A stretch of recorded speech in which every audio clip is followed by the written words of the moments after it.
现在就让我们一起加入客家风情，大家来讲客家吧。Hey everyone, it's time for Practical Hakka on FM 100 ICRT. Hello， 你好，大家好，我是 Alice Pong. Hello, 你好，大家好，我是 Joseph Ling. And this month we're teaching you how to go to your boss and say, hey, I need to take some time off. 要去跟老板请假咯。请假怎么说？呛假。呛假 okay? Sometimes you just want to take an hour off or maybe 2 hours off from work and, maybe you want to go to your boss and say, 我可不可以请假1个小时好了，这样子去办一点事情。好，那我们就来听这样的对话。Let's listen to the conversation. 大家，我会呛假1點鐘。早上1點鐘起冇。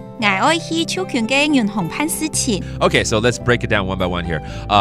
老板，我要請假1個小時。Hey boss, I need to take 1 hour off.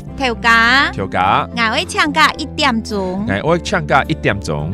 That sentence is 老板 that means boss. I want to take 1 hour off. Okay, 1個小時就是1點鐘。1點鐘 Okay, that means 1 hour. Okay, 只請1個小時嗎 Only 1 hour? 早上1點鐘起冇。早上1點鐘起冇。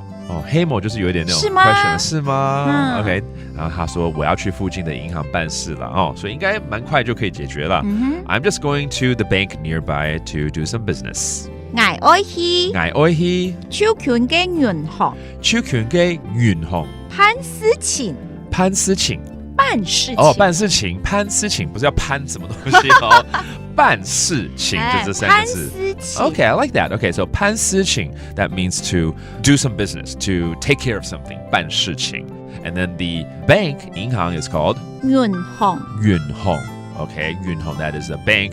And then 剛剛也有一個是跟附近有關的字，對不對，對？附近叫超權。超權 Okay, 超權就是 around.It's just nearby 附近。好，这边还蛮多单词可以来教哦。第一个，怎么来称呼老板？我们再复习一次。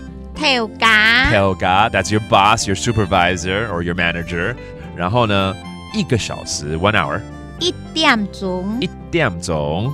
附近 nearby. 超權 And then to do business 辦事。潘思晴很好。我们再一次听这个对话喽。大家，我會搶假1點鐘。早上1點鐘起冇。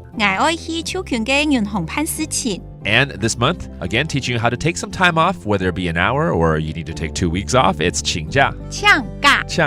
Enjoy your time, and that is today's Practical Hakka. 什麼大家？是誰張來了？客家風情由客家委員會監製。 We Love Hakka has been brought to you by the Hakka Affairs Council.